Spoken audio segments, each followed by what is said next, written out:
سنا ہے ہم نے کہ دجال جو ہوگا اس کے پیشانی پر کفر کاف فے رے اتنا واضح لکھا ہوگا کہ ہر شخص پڑھ لے گا آسانی سے، مگر آج کے دور میں کسی کی پیشانی پہ کچھ بھی لکھا نہیں ہوتا، لیکن حرکتوں سے ہی آپ کو اندازہ لگ جائے گا کہ ہر شخص کے دل میں کیا ہے، اس کی حقیقت کیا ہے، سوائے پراپرٹیز، گھر، بینک بیلنس، دولت جمع کرنے کی ہوس کے، سوائے اپنی اولاد کو آگے بڑھتے ہوئے امریکہ لندن بھیجنا، چاہے وہ دیندار ہو یا نہ ہو، لیکن دنیا میں ترقی کریں، یہ ہوس، کاروں کی ہوس، مہنگی شادیوں کی ہوس، یہی چیزیں ہیں آج کے 90% دور میں۔ اور بدقسمتی سے 99% لوگ تو یہی ہیں سوسائٹی میں۔ اب ہم جائیں گے تو کہاں جائیں گے؟ اب ہمارے لیے آسمان سے اللہ تعالیٰ تو دوست اتارے گا نہیں، انہی لوگوں میں ہم اٹھنے بیٹھنے کو مجبور ہوں گے۔ تو مسئلہ یہی ہوتا ہے کہ ان لوگوں کے ان لوگوں کا نیچر کب ہماری طبیعت میں چھن کر آ گیا، فلٹر ہو کر آ گیا، ہم کو خود اندازہ نہیں ہوتا۔ اس لیے قرآن اور حدیث میں دوستی کیسے کی جائے، کس سے کی جائے، اس کی مختصر سی تفصیل سن لیجئے گا آپ۔ سب سے پہلے تو اللہ کے نبی صلی اللہ علیہ وسلم فرماتے ہیں کہ المرء علی دین خلیلی، کوئی بھی انسان اپنے دوست کے دین پر اٹھایا جائے گا، اپنے دوست کے دین پر ہوتا ہے وہ۔ اور آپ نے ہدایت فرمائی ہے کہ فل ینظر، دیکھو، اچھی طرح سمجھ جاؤ، اچھی طرح چھان بین کر لو، اچھی طرح چیک کر لو۔ جیسے آپ اپنی بیٹی کی شادی یا بہن کی شادی کے لیے یا کسی کے ساتھ پیسہ انویسٹ کرنا ہے تو چھان بین کرتے ہیں کہ آدمی کتنا ایماندار ہے، کتنے اچھے اخلاق کا ہے، معاملے داری ہے نہیں اس کے اندر، ویسا تم جس کو دوست بنا رہے ہو، اللہ کے نبی صلی اللہ علیہ وسلم فرماتے ہیں فل ینظر، بس اچھی طرح چیک کر لو، دیکھ لو، احدکم من یخالل، جس کو تم دوست بنا رہے ہو اس کو بہت اچھی طرح چیک کر لو۔ اور قرآن کے احکامات تو بہت ہیں، صرف ایک دو تین دلائل دے کے بات کو ختم کروں گا میں۔ وَاصْبِرْ نَفْسَكَ مَعَ الَّذِينَ يَدْعُونَ رَبَّهُمْ بِالْغَدَاةِ، اپنے آپ کو ان لوگوں کے ساتھ محصور کر لو، ان کے ساتھ رہنا شروع کرو، مختصر الفاظ میں کہ دوستی صرف ان سے کرو جو اپنے رب سے ڈرتے ہیں، اپنے رب کو یاد رکھتے ہیں، کاروبار کر رہے ہیں، سیاست کر رہے ہیں، معاملات کر رہے ہیں، راستے پہ چل رہے ہیں، نوکری کر رہے ہیں، ملازمت کر رہے ہیں، یہ تمام چیزوں میں مالک دیکھ رہا ہے یا نہیں دیکھ رہا ہے، مینیجر دیکھ رہا ہے یا نہیں دیکھ رہا ہے، اس کی پرواہ نہیں۔ کسٹمر آپ پہ اگر اعتبار کر رہا ہے تو اس کو کسی طرح چیٹ کر رہے ہیں آپ، ایسے نہیں، بلکہ اپنا رب، میرا رب جھوٹ سے نفرت کرتا ہے، اور میرے نبی نے فرمایا کہ کاروبار میں سچ بولنے والا نبیوں کے ساتھ اٹھایا جائے گا، اتنی اہمیت ہے۔ تو وہ اپنے رب کے ڈر سے سیاست، کاروبار، ہر جگہ مکمل اللہ سے ڈرنے والا ہے، ان کے ساتھ دوستی کرو۔ خالی نمازی، روزے، ٹوپی، داڑھی والوں سے دوستی کرو، قرآن لوگوں کو غلط فہمی ہے کہ آپ کے پاس یہ ہے بھی دوستی کا ڈیفینیشن یہی ہوگا، نہیں، ایسے نہیں، یہ ہے ڈیفینیشن وَاصْبِرْ نَفْسَكَ مَعَ الَّذِينَ يَدْعُونَ رَبَّهُمْ بِالْغَدَاةِ وَالْعَشِيِّ، کہ جو ہر فیکلٹی آف لائف میں کا سب سے زیادہ اہم تو بزنس اور معاملات، دین و معاملہ، جو آپ بیونڈ دا 5 پلرس نمبر 1 میں سن چکے ہیں، وہاں پر۔ اور پھر اسی سورہ کہف کی 28ویں آیت کے آگے ہی فرمایا جاتا ہے کہ وَلَا تُطِعْ مَنْ أَغْفَلْنَا قَلْبَهُ عَنْ ذِكْرِنَا وَاتَّبَعَ هَوَاهُ، وَلَا تُطِعْ، دیکھو ہرگز فالو مت کرو، ان کی اتباع مت کرو، ان کے پیچھے مت چلو، جو من اغفلنا قلبه عن ذکرنا، جو ہمارے ذکر سے غافل ہو گئے ہیں، بلکہ اللہ تعالیٰ نے ان کو ذکر سے غافل کر دیا ہے۔ واتبع هواه، اور جنہوں نے اپنے ارمان، میری بیٹی کا ارمان ہے جہیز دینے کا، میرے بیٹے کا ارمان ہے بڑی مہنگی گاڑیاں خریدنے کا، بڑی مہنگی بائکس خریدنے کا، میرے ابا مرحوم کی خواہش تھی برسی بہت اچھی ہونا ہے، چہلم بہت اچھے طریقے سے ہونا، یہ وہ تمام چیزیں ہیں جو اپنی خواہشات، اپنے ارمان کو پورے کر رہے ہیں، جن کے دلوں کو ہم نے غافل کر دیا ہے، جو باز نہیں آتے اپنے دنیاوی دھندوں سے، ان کی تم اتباع مت کرو۔ دوستو آیتیں اور بہت ساری ہیں۔ اب سوال یہ پیدا ہوتا ہے دوستو کہ پھر بھی ایک آدمی سب کچھ جانتے ہوئے پھر بھی کر رہا ہے، اس کا انجام کیا ہے؟ اس کا انجام بہت برا ہے۔ آج آپ جن دوستوں کی محفل کے بغیر نہیں رہ سکتے، جن دوستوں کے لیے آپ پیسہ، وقت، سب کچھ قربان کر رہے ہیں، یہ آج کے بہترین دوست کل کے کتنے بدترین دشمن ہوں گے قیامت میں۔ یہ دیکھیے 3-4 آیتیں پیش کرتا ہوں میں، سورہ عبس آیت نمبر 34، کہ اس دن ہر آدمی ایک دوسرے سے فرار اختیار کرے گا، بیٹا باپ سے، ماں بیٹے سے، یہ تو سب ہے، لیکن یہ بھی ہے کہ دوست کو دیکھ کے بھاگے گا کہ نہیں میرا اس سے کوئی تعلق نہیں ہے بھائی، کیوں؟ دوستی کے درمیان اچھے ماحول، اچھے موڈ میں، محض ساتھ دینے، مروت میں، مصلحت میں آپ نے جو کئی گناہ کیے ہوں گے، غیبتیں کیے ہوں گے، حسد کیے ہوں گے، یہ جتنے چیزیں کیے ہیں، وہاں پر آپ کا دوست ہرگز نہیں چاہے گا کہ اس کی ذمہ داری قبول کرے، وہ آپ پر ڈھکل دے گا۔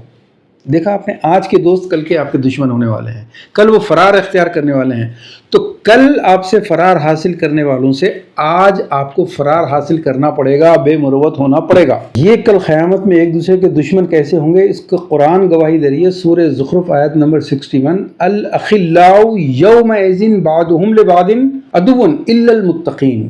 کہ یہ جو آج کے دوست ہیں، جگری ہیں آپ کے، جن سے مروت میں آپ پیچھا نہیں چھوڑا سکتے، ساتھ دینے پہ مجبور ہیں، یہ ایک دوسرے کے اس دن قیامت کے دن دشمن ہو جائیں گے، ایکسپٹ ان لوگوں کے جو اللہ سے ڈرنے والے تھے دنیا میں۔ اور دوستو اس سے بھی زیادہ عبرتناک عالم یہ ہوگا کہ جب آدمی نامہ اعمال دیکھیں گا اپنے ہاتھ میں کہ یہ تو سب دوستوں کے خاطر کیا تھا، تو پھر چلائے گا، یا ویلتنا، آئے افسوس ہم پر، لیتنی لم اتخذ فلانا خلیلا، کاش میں فلاں سے دوستی نہ کیا ہوتا، فلاں پولیٹیشنز کے پیچھے اپنا پیسہ برباد نہیں کیا ہوتا، فلاں فضول بک بک کرنے والے، تبصرہ مشورہ کرنے والوں کے ساتھ گھنٹوں مزہ آتا ہے نا، غازہ پر تبصرہ، اسرائیل پہ تبصرہ ہو رہا ہے، RSS پہ تبصرہ ہو رہا ہے، MIM پہ تبصرہ ہو رہا ہے، علماء پہ تبصرہ ہو رہا ہے، خالی تبصرے، کام کے نہیں، جیب سے پیسہ نہیں نکالیں گے، فیلڈ پہ کبھی 1 گھنٹہ 2 گھنٹے کے لیے آئیں گے نہیں، لیکن تبصرے کریں گے، لائن آف ایکشن ہے نہیں، اردو آتی نہیں، عربی آتی نہیں، کچھ بھی نہیں، بغیر مطالعے کے جو بھی سوشل میڈیا سے مل رہا وہ ان کے پاس دلیل ہے، کام کچھ نہیں کریں گے، اور اگر کوئی پلان ان کے سامنے پیش کیا جائے گا تو اس کو کیسے ویٹو کرنا ہے، کیسے اسکیپ کرنا ہے، ان کو اچھی طرح معلوم ہے۔ کہیں گے کہ نہیں کیا ہے، یہ سب صحیح باتیں ہیں، پہلے امپاورمنٹ ہے، نہیں پہلے ایجوکیشن ہے، نہیں پہلے دین کی محنت ہے۔ یہ اپنی بک کو جاری رکھتے ہوئے آپ کی بات کو لائن آف ایکشن اگر آپ دے رہے ہیں تو اس کو کاٹ کے پہلے یہ ہونا چاہیے جو پاسبل نہیں ہے، ہو گئی نہیں، پریکٹیکل بات ہی نہیں ہے۔ تو ایسے لوگوں کے ساتھ کاش میں نہ رہا ہوتا، فضول پیسے برباد کرنے والوں کے ساتھ، عیاشی کی خاطر، بڑے سرکل کو موو کرنے کی خاطر، کبھی CGO ایمبیسیڈر کی لیے پریشان، کبھی منسٹر اور MLA کے پیچھے بھاگ رہے، اس دن آپ بندہ یہ کہے گا کہ یا لیتنی، یا لیتنا، یا ویلتنا لیتنی لم اتخذ فلانا خلیلا، کاش اس دن میں دنیا میں فلاں کو اپنا دوست نہ بنایا ہوتا۔ اور دوستو آخری اور دل دہلا دینے والی بات ہے، ہر نماز میں دعائے قنوت وطر پڑھتے ہیں، پورے دن کی نمازوں کا، یعنی کہ دن میں 5 ستون آپ نے کھڑے کر دیے نمازوں کے، اور اب اس کے بعد آخری جو مرحلہ ہے رات کا، وطر میں آپ دعائے قنوت پڑھتے ہیں۔ دعائے قنوت میں کہتے ہیں، عہد کرتے ہیں، دعائے قنوت میں عہد ہے، اللہم انا نستعینک ونستغفرک ونؤمن بک ونتوکل علیک ونثنی علیک الخیر ونشکرک ولا نکفرک۔ اب اصل ہے وہ نخلو، عہد کر رہا ہے بندہ کہ میں آج سے خلا دے رہا ہوں، ڈیورس، وہ نترکو، اور ترک کر رہا ہوں، چھوڑ رہا ہوں، گیو اپ کر رہا ہوں آج سے، کس کو؟ من یفجرک، جو تیری نافرمانی کرتا ہے اس کے ساتھ اینی کائنڈ آف ریلیشن،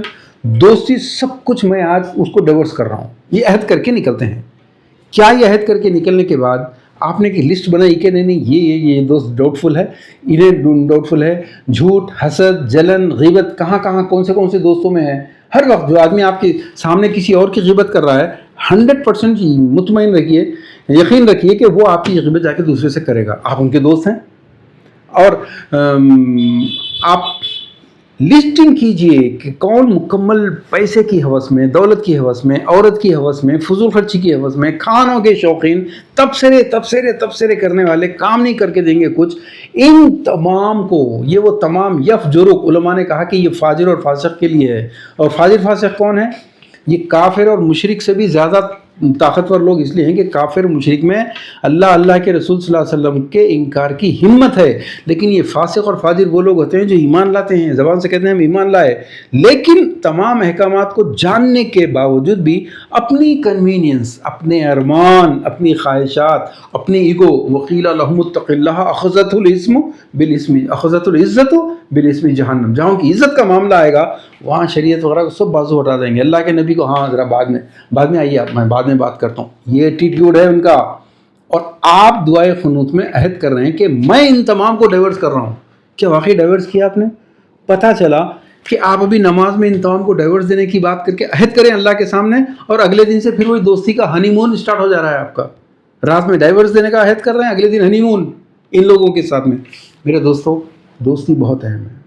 یہ قیامت میں تو کرے ہی کرے. اس دنیا میں 5 ستونوں کے اوپر جو عمارت کھڑی ہونی ہے، جب تک آپ کے دوست صحیح نہیں ہوں گے، اور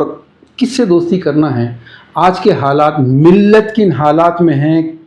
کیسے آپ کا دین، کلچر، ہسٹری سب کچھ بلڈوز ہو رہی ہے. اس بلڈوزرنگ کو روکنے کے لیے کچھ لوگ اٹھے ہیں، ان کا ساتھ دیجیے. خالی تبصرہ بکواس کرنے والوں کا ساتھ مت دیجیے. جو قوم کو ایجوکیشنل کہیں کسی لینڈ میں بھی قوم کو اٹھانے کے لیے کھڑے ہیں، تکلیف میں سہ رہے ہیں، دوست ان کے بنیے. یہ دوستی کل کام آئے گی قیامت میں. ورنہ اور پھر اللہ کے نبی نے صلی اللہ علیہ وسلم نے بشارت بھی تو دی ہے نا کہ اس دن نامہ اعمال جب ہاتھ میں ہوں گا، لرز رہے ہوں گے، سورج چھت کی ہائٹ پر آ جائے گا. تو ایسے وقت میں اللہ کے نبی صلی اللہ علیہ وسلم بشارت دیتے ہیں کہ اللہ تعالیٰ 7 لوگوں کو اپنے عرش کے سائے میں شیلٹر دے گا. اس میں ایک آدمی وہ ہوگا جو اس دنیا میں کسی سے دوستی کرتا تھا تو اللہ کے لیے، پیسے کے لیے نہیں، نوکری کے لیے نہیں، پبلسٹی کے لیے نہیں، کسی اور چیز کے لیے نہیں. تو آج ملت کے لیے جو لوگ کچھ کر رہے ہیں، تکلیفیں اٹھا رہے ہیں، ان کے دوست بنیے. باقی یہ جتنی باتیں میں نے آپ کو بتائی ہیں، پلیز ان کو اگر آپ خلا و طلاق نہیں دے سکتے، بجائے اس کے ان کے ساتھ ہنی مون منانا چاہتے ہیں، تو یہ جو 5 ستون کھڑے کر رہے ہیں نا، آپ نماز، روزہ، زکوٰۃ، حج اور عمرہ بھی ایڈ کر لیجئے اس میں، اس سے کچھ بھی حاصل ہونے والا نہیں ہے. وآخر دعوانا ان الحمدللہ رب العالمین. اس طرح کے مزید ویڈیوز حاصل کرنے کے لیے ہمارے YouTube چینل کو سبسکرائب کیجیے اور بیل آئیکن کلک کیجیے اور ہمارے YouTube کے لنک کو شیئر کیجیے.